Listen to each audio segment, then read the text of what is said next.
밤을 지내고 그 소유 중에서 형 에서를 위하여 예물을 택하니 암염소가 200여 숫염소가 20여 암양이 200여 수장이 20여 전나는 낙타 30여 그 삼집과 그 새끼여 암소가 40여 황소가 10여 암나귀가 20여 그 새끼 나귀가 10이라. 그것을 각각 때로 나누어 사람들 손에 맡기고 그의 종에게 이르되 나보다 앞서 건너가서 각 때로 거리를 두게 하라 하고 그가 또 앞선 자들에게 명령하여 이르되 내 형 에서가 너를 만나 묻거든 내가 누구의 사람이며 어디로 가느냐 내 앞에 것은 누구의 것이냐 하거든 대답하기를 주의 종 야곱의 것이요 자기 주 에서에게로 보내는 예물이오며 야곱도 우리 뒤에 있나이다 하라 하고 그 둘째와 셋째와 각 때를 따라가는 자에게 명령하여 이르되 너희도 에서를 만나거든 곧 이같이 그에게 말하고 또 너희는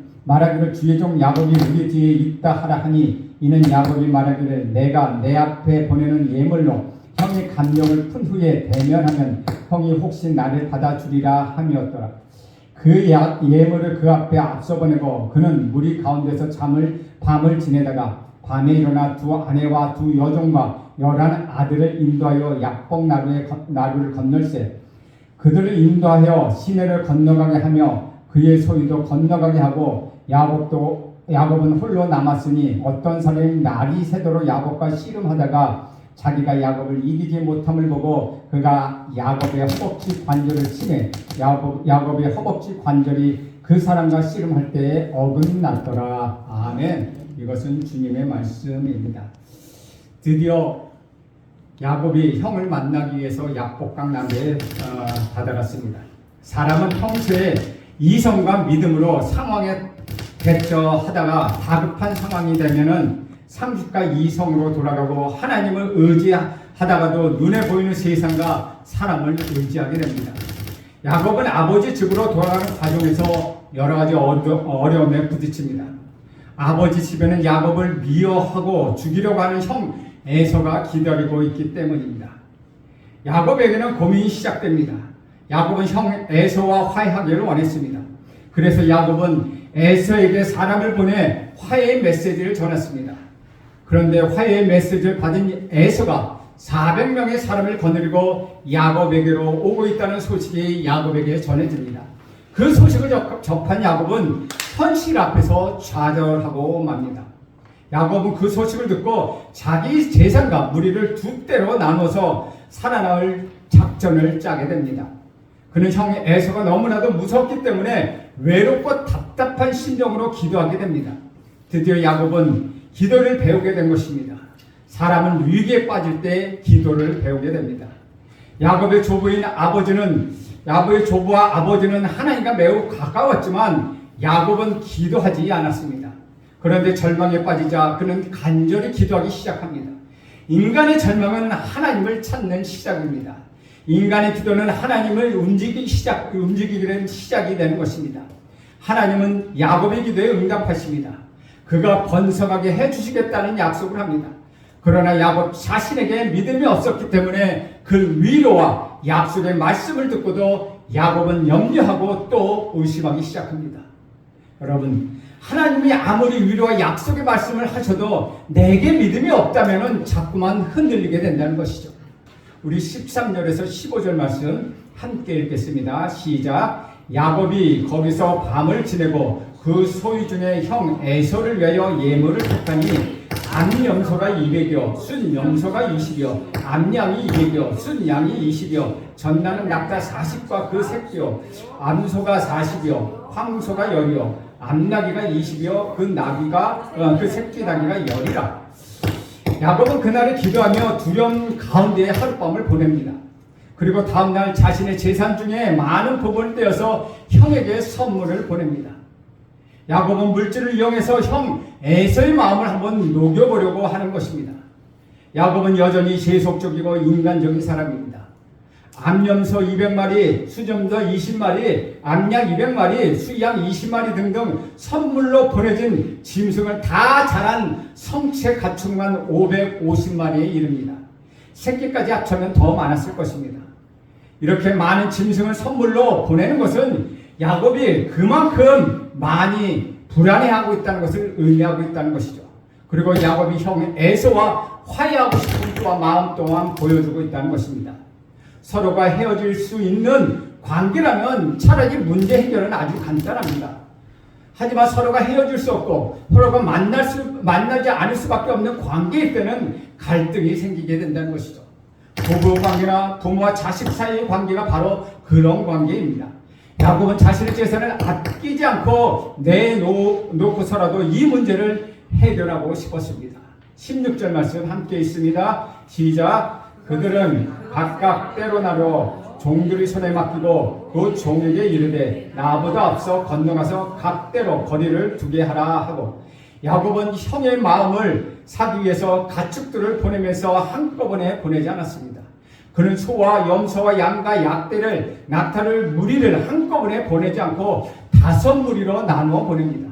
그리고 한 떼와 다른 떼가 이동하는 사이에 거리를 두게 됩니다. 그 이유는 에서가 5번에 걸쳐 선물을 받으면 마음이 좀 쉽게 풀릴까 하는 생각 때문이었다는 것이죠. 다른 한편으로는 이렇게 해놓으면 만약에 에서가 공격해 오더라도 얼마든지 도망갈 수 있도록 하는 작전을 짜는 모습이기도 했다는 것입니다. 야곱은 이렇게 계산적이고 용이 주도한 사람이었습니다. 야곱은 화해를 청하고 용서받기를 원해서 많은 선물을 보내면서도 한편으로는 언제나 계산하며 자기가 빠져나갈 곳을 마련하는 것입니다. 야곱이 이렇게 용이 주도하게 작전을 세워서 형 에서에게 접근합니다.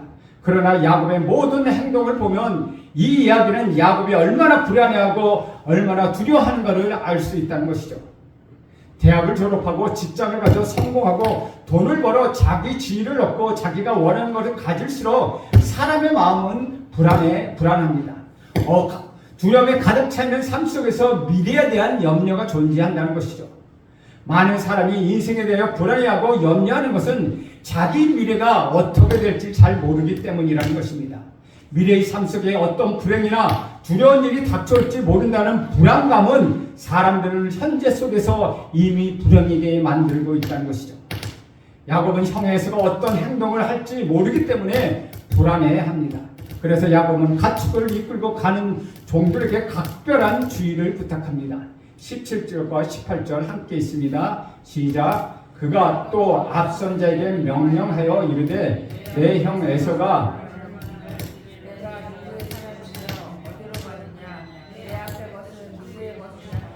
대답하기를 주의 종 야곱의 것이요 자기 주 에서에게로 보내는 예물이오며 야곱도 우리 뒤에 있나이다 하라 하고, 야곱은 종들에게 너는 내 형 에서를 만나거든 그를 주라고 청하고 야곱을 가르쳐 종이라고 표현하라고 말합니다. 그렇게 깍듯이 예절을 갖추고 우리 종 야곱이 자기 주 에서에게 보내는 예물이라고 말하라고 가르쳐줍니다. 그리고는 마지막으로 야곱이 뒤에 온다는 말을 빼놓지 말고 이야기하라고 당부합니다. 19절 20절도 함께 있습니다. 시작. 그 둘째와 셋째와 각 때를 따라가는 자에게 명령하여 이르되 너희도 에서를 만나거든 곧 이같이 그에게 말하고, 또 너희는 말하기를 주의 종 야곱이 우리 뒤에 있다 하라 하니, 이는 야곱이 말하기를 내가 내 앞에 보내는 예물로 형의 감령을 푼 후에 대면하면 형이 혹시 나를 받아주리라 함이었더라. 두 번째, 세 번째 무리를 이끄는 종들에게 계속해서 똑같은 당부를 합니다. 형 에서를 만나거든 이것이 야곱이 보내는 예물이라고 말하고 그에게 꼭 주 에서라고 말하고 야곱을 가르쳐 종이라고 말하라고 당부합니다. 그리고 마지막으로는 뒤에 야곱이 따라온다는 말을 잊지 말라고 부탁합니다. 이렇게 거듭해서 당부하고 있는 야곱을 보면 참으로 안타깝고 불쌍하기까지 합니다. 야곱이 얼마나 불안하고 초조했으면 그렇게까지 했겠습니까? 여기서 우리가 발견하는 사실은 화해와 용서의 길은 참 멀고도 멀다는 것입니다. 사랑하는 여러분, 서로 원수지간이 되어서 분노를 품고 복수심을 갖게 되었을 때, 특별히 가족 사이에 이런 일이 생긴다면 갈등을 해결하는 일은 무척이나 어렵습니다. 화해란 먼 길이요 용서란 가도 끝이 없는 길과 같다는 것입니다. 그러나 우리는 화해하지 않으면 살 수가 없습니다. 우리는 남북이 화해해야 합니다. 그러나 너무나도 멀고 먼 길입니다. 동서의 갈등도 멀고 먼 길입니다. 그러나 이 모든 갈등을 해결해야만 합니다. 계층 간의 갈등과 빈부의 차이 등 인간관계에서 가졌던 우리 한을 풀어야 한다는 것입니다. 그렇습니다. 그래서 우리 예수님은 십자가에 못 박혀 죽으신 것입니다. 화해와 용서는 이렇게 어렵다는 것이죠. 그러나 우리 예수님께서 우리를 위하여 십자가에 피 흘려 돌아가심으로 말미암아 하나님과 인간 사이에 화해와 용서가 이루어졌다는 것입니다. 다음 구절이 20절 하반절에 보면은 야곱의 심령을 좀 더 잘 이해하게 됩니다. 20절 하반절에 보면 내가 내 앞에 보내는 예물로 형의 감력을 푼 후에 대면하면 형이 혹시 나를 받아주리라 함이었더라. 그렇게 조도면밀한 대처를 해놓고서 나서도 야곱은 편하지 않았습니다. 그래서 도저히 잠을 이룰 수가 없었습니다. 21절에서 23절 말씀 함께 있습니다. 시작. 그 예물은 그의 앞서 보내고 그는 무리 가운데서 밤을 지내다가 밤에 일어나 두 아내와 두 여종과 11 아들을 인도하여 약복 나루를 건널세 그들을 인도하여 시내를 건너게 하며 그의 소유도 건너가게 하고 야곱은 예물을 먼저 보냈습니다. 그리고 그날 밤을 보냅니다. 여러분 혹시 잠을 이루지 못한 밤 경험해 본 적이 있습니까? 사람은 위기와 갈등 앞에 있으면 잠을 이루지 못합니다. 걱정이 너무 깊으면 잠을 이룰 수가 없다는 것이죠. 야곱이 밤에 일어났다는 표현을 통하여 그가 잠을 이루지 못하고 아예 잠자리를 거두어 버린 상황을 우리는 알 수 있다는 것이죠. 그는 잠자리에서 일어나 한밤중에 아내들과 11 아들들을 불렀습니다. 그리고 아내와 아들들을 먼저 목적지를 향해 떠나버립니다. 야곱은 너무나도 불안하고 두려워서 자기 부인과 아이들을 방패막이로 이용합니다. 밤새도록 고민한 야곱은 이제는 물질만 가지고는 도저히 안 되겠다고 판단하고 자기 가족까지 이용합니다. 간혹 가족까지 이용해서 사업과 정치를 하는 사람 우리는 종종 볼 수 있습니다. 바로 야곱이 이런 지경에까지 이르고 말았다는 것이죠. 이런 지경에 이른 원인은 야곱이 지난 20년 동안 깊이 사로잡혀 있었던 죄책감과 불신과 염려와 불안 때문이라는 것입니다. 그러나 놀라운 사실은 이런 식으로 인간적으로 방어하고 대처하면 할수록 그 불안은 더욱더 증폭된다는 것입니다. 행복을 얻고자 하면 행복은 보이지 않습니다. 불안을 제거해보려 이번 것 저번 것 다 시도해보지만 불안은 더욱 커져만 갑니다. 돈을 가지면 불안은 어째 쓸 것 같아서 돈을 벌어보지만 돈을 벌면 벌수록 불안은 더욱더 커질 뿐이라는 것이죠. 여러분, 사람들은 많은 물질을 가져 좋은 집에 살면 행복하리라고 생각합니다. 그러나 20평 집에 살면 20평짜리 불안이 있고 40평짜리 집에 살면 40평짜리 불안이 있기 마련이라는 것이죠.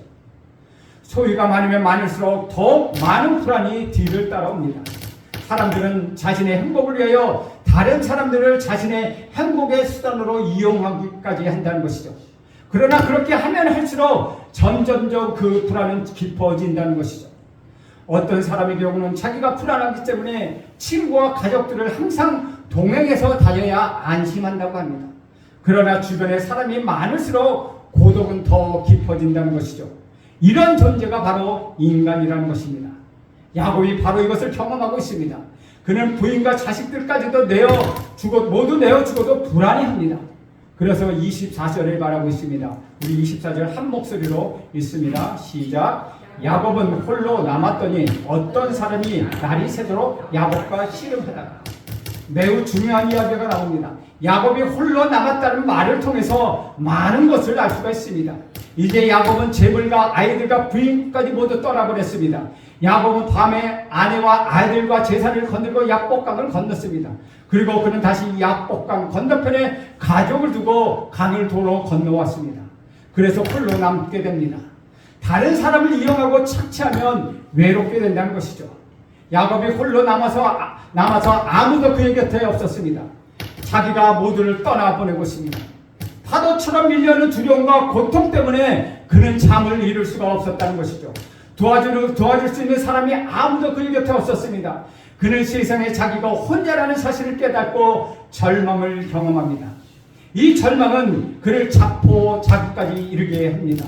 그러나 그 자포자기와 고독의 맨 끝에 다다르면 우리 하나님이 계시다는 것이죠. 그래서 야곱이 그곳에서 하나님을 만납니다. 야곱의 할아버지 믿음의 조상 아브라함이고 아버지가 이상임에도 불구하고 야곱은 처음으로 정직하게 하나님을 만난다는 것이죠. 사람은 누구든지 인생을 살다 보면 크고 작은 위기를 만나게 됩니다. 위기에는 두 종류가 있습니다. 첫째 위기는 위기인데 자기 힘과 의지로 해결해낼 수 있는 위기가 있다는 것이죠. 재산을 잃었다든지 병을 얻었다든지 자신의 계획이 실패했다든지 하는 위기는 견딜 수 있고 시간이 지나면 회복될 수 있는 경우가 많습니다. 그러나 또 다른 종류의 위기는 아무리 기다리고 인내해도 도저히 회복될 수 없는 결정적인 위기가 있습니다. 병이 들었는데 죽을 병에 걸리면 회복이 불가능하다는 것이죠. 재산을 잃었는데 완전히 파산해서 회복 불가능한 경우가 있다는 것입니다. 주 안에서 사랑하는 여러분, 인간은 절망할 때만 진정으로 하나님을 만나게 됩니다. 적당한 위기는 하나님을 만나지 못하게 합니다. 하나님을 적당히 만나게 합니다. 그러나 결정적인 위기는 결정적으로 하나님을 만나게 한다는 것입니다. 약복강변에서 야곱은 하나님을 만났습니다. 하나님을 만난다는 것은 두 가지로 생각할 수 있습니다. 하나는 무신론자이거나 불교나 다른 종교를 가져서 하나님을 전혀 믿지 않았던 사람이 하나님을 만나서 하나님을 믿게 되는 경우입니다. 저는 예전에 아주 감동적인 간증을 들었습니다. 간증의 주인공은 가족공원에, 용산에 있는 가족공원에 놀러 갔다가 전도를 받아서 예배에 왔다는 것입니다. 예수를 믿지 않고 하나님 몰랐던 그는 처음에는 아주 지루한 마음에 빨리 교회를 떠나야 하겠다고 생각했다는 것이죠. 그러나 그는 하나님의 말씀에 사로잡히게 되어 그 다음 날부터 교회에 본격적으로 나오기 시작했습니다. 그 다음 주부터는 1년 동안 내내 새벽 기도에 나와 은혜를 받게 되었다고 합니다. 그러던 중에 제주도에 있는 예수 전도 훈련학교 DTS 훈련을 간다고 간증하고 있습니다. 이분은 얼마 전에는 예수를 전혀 믿지 않았던 사람입니다. 이렇게 교회에 와본 적도 없는 사람이 하나님을 만나게 되는 일이 있습니다. 그런데 또 다르게 하나님을 만나는 사람이 있습니다. 이 사람은 하나님을 모르는 사람이 아닙니다. 평소에 하나님을 잘 믿고 있었던 사람입니다. 그는 교회도 잘 다니고 봉사도 잘하고 누가 봐도 신실한 그리스도인이었습니다. 그는 직분도 가진 사람이고 그의 부모도 예수를 잘 믿었습니다. 어느 날 이 사람에게 인생의 결정적인 위기가 찾아왔습니다. 그 순간 그가 깨달은 것은 자기가 지금까지 믿었던 그 하나님은 가짜라는 사실을 발견하게 됩니다. 자신이 예수님을 잘 믿었는 줄 알았는데, 잘 믿어왔는 줄 알았는데 위기와 절대 고독에 부딪혔을 때 자신의 하나님이 아무 능력도 없고 자신의 기도가 아무것도 아니라는 사실을 알게 되었다는 것이죠. 그리고 화급하고 결정적인 상황에 빠진 그는 다시 한번 하나님을 만나게 됩니다. 이런 경우가 바로 야곱이라는 것입니다. 야곱에게는 할아버지 아브라함의 하나님, 아버지 이삭의 하나님이라는 말은 있어도 정작 야곱 자신의 하나님이란 말은 없었습니다. 자신의 하나님은 없었던 것입니다. 그에게 있어서 하나님은 할아버지 아버지의 하나님일 뿐이었다는 것이죠. 그런데 야곱은 절대 절명의 위기에 처했습니다. 그가 아이들과 아내를 보내고 나서 홀로 고독과 외로움에 직면했을 때 그의 감정은 단순히 형 에서에 대한 두려움 정도의 문제가 아니었다는 것이죠. 이것은 그 이상의 문제로서 그는 인생의 절대 고독과 두려움 앞에 부딪히고 있다는 것이죠. 이때야 비로소 그는 하나님을 만나기 시작합니다. 사랑하는 여러분 어떻습니까? 여러분이 지금까지 믿어왔던 하나님은 진정한 하나님입니까? 혹시 지금까지 잘못 믿어온 것은 아닙니까? 교회에 왔다 갔다 하면서 헌금도 하고 찬송도 하고 있지만 진정으로 하나님을 만났습니까? 혹시 여러분의 인생의 결정적인 위기 앞에 아무 능력도 없는 하나님은 아닙니까? 야곱이 그랬습니다. 그는 그때서야 처음으로 하나님을 만나게 된 것입니다. 그때서야 처음으로 하나님의 이름을 부르기 시작합니다. 우리는 인생의 위기 앞에서 하나님을 간절히 찾는 모습을 우리 예수님에게서 찾아볼 수 있습니다. 우리 예수님이 겟세마네 동산에서 우리 예수님 십자가를 져야 하는 사건 앞에서 기도하기 시작합니다. 예수님은 자신이 십자가를 져야 하는 사건 앞에서 피가 땀이 되도록 기도했다는 것이죠. 예수님 자신이 그 십자가를 꼭 져야 한다는 것을 물었습니다. 예수님은 인생에서 너무나도 큰 문제였기 때문에 땀방울이 핏방울이 됐다고 말하고 있습니다. 여러분이 땀방울이 핏방울이 되는 그런 기도를 해본 적이 없습니까? 그런 기도를 해본 적이 없다면 여러분 진정한 하나님을 만난 것이 아닙니다. 여러분 인생의 최대의 절망과 죽음 앞에서 아무런 대답이 없는 하나님을 대면하고 있을지도 모른다는 것이죠. 우리 예수님의 생애를 보면 독특한 말이 참으로 많이 나옵니다. 새벽 미명에 밤이 맞도록 한적한 곳에 나가서 든 말입니다. 또 마태복음 14장 23절에 보면 무리를 보내신 후에 기도하러 따로 산에 올라가시냐 저물매 거기 혼자 계시더니 라는 말씀도 나옵니다. 즉 예수님의 생애를 통해 볼 수 있는 독특한 말들은 예수님의 기도를 보여주고 있다는 것이죠. 예수님이 홀로 시간을 보내셨다는 것은 허무주의 고독이 아니라 성령 안에서의 고독이라는 것입니다. 사람을 다 떠내보내고 나서 하나님과의 독대라는 것입니다. 하나님과 단둘이 만난다는 것입니다. 하나님의 실전 앞에서 그분의 현현하심 앞에서 내 존재를 다 던져버리는 기도였다는 것이죠. 여러분 이런 하나님을 올해가 다 지나가기 전에 꼭 만나기를 저는 축원드립니다. 여러분 하나님을 만나야 합니다. 하나님 여러분에게 능력이 되시고 피난처지가 되시고 견고한 바위가 되십니다. 하나님 여러분의 구원이 되십니다. 여호와는 나의 힘이시니 누가 내가 누구를 두려워하겠습니까? 바로 이런 분의 하나님을 꼭 만나시길 저는 간절히 바랍니다. 야곱은 이제야 진정으로 하나님 만나기 시작합니다. 야곱이 홀로 있다가 새벽까지 천사와 씨름했다는 말이 나옵니다. 25절 말씀 함께 읽겠습니다. 시작. 자기가 야곱을 이기지 못함을 보고 그가 야곱의 허벅지 관절을 치매 야곱의 허벅지 관절이 그 사람과 씨름할 때에 어긋났더라. 기도란 씨름입니다. 기도란 감상문이 아닙니다. 기도를 써서 읽는 것은 아닙니다. 기도는 내 하소연이나 소원이 아니라는 것이죠. 야곱이 겪은 사건에 의하면 기도란 천사와 씨름하는 것입니다. 나를 축복하지 않으면 당신을 놓지 않겠습니다. 나를 회복시킨다는 그 약속이 없다면 당신을 놓지 않겠습니다. 라며 야곱은 새벽까지 천사를 붙들고 씨름합니다. 그리고 그는 하나님을 만나 응답을 받습니다. 바로 그 순간부터 야곱은 절대 고독과 절망과 인생의 허무와 위기에서 탈출하게 됩니다. 사랑하는 여러분, 진짜 하나님을 만나십시오. 여러분이 절대 고독과 위기를 견디게 하시는 그 능력의 하나님을 만나십시오. 하나님은 여러분의 능력이 되실 것입니다. 하나님은 여러분의 피난처이십니다. 하나님은 여러분의 견고한 산성이 되십니다. 하나님은 여러분의 구원이 되십니다. 오늘 이 시간 여러분 하나님을 만나십시오. 오늘 이 시간 축복의 하나님을 꼭 붙잡으십시오. 오늘 이 시간 결코 하나님을 놓지 마십시오. 오늘 이 시간 씨름하면서 기도하십시오. 그리하여 더 늦기 전에 여러분에게 축복하시는 그 하나님을 만나시기를 축원드립니다. 기도하겠습니다. 하나님, 야곱이 절대 절명의 위기 속에서 하나님을 만나는 것처럼 하나님 우리도 진짜 하나님을 만나게 하옵소서. 그리하여 하나님이 주시는 그 축복의 하나님 꼭 붙잡고 인생에서 승리하게 하옵소서. 예수님의 이름으로 기도합니다. 아멘.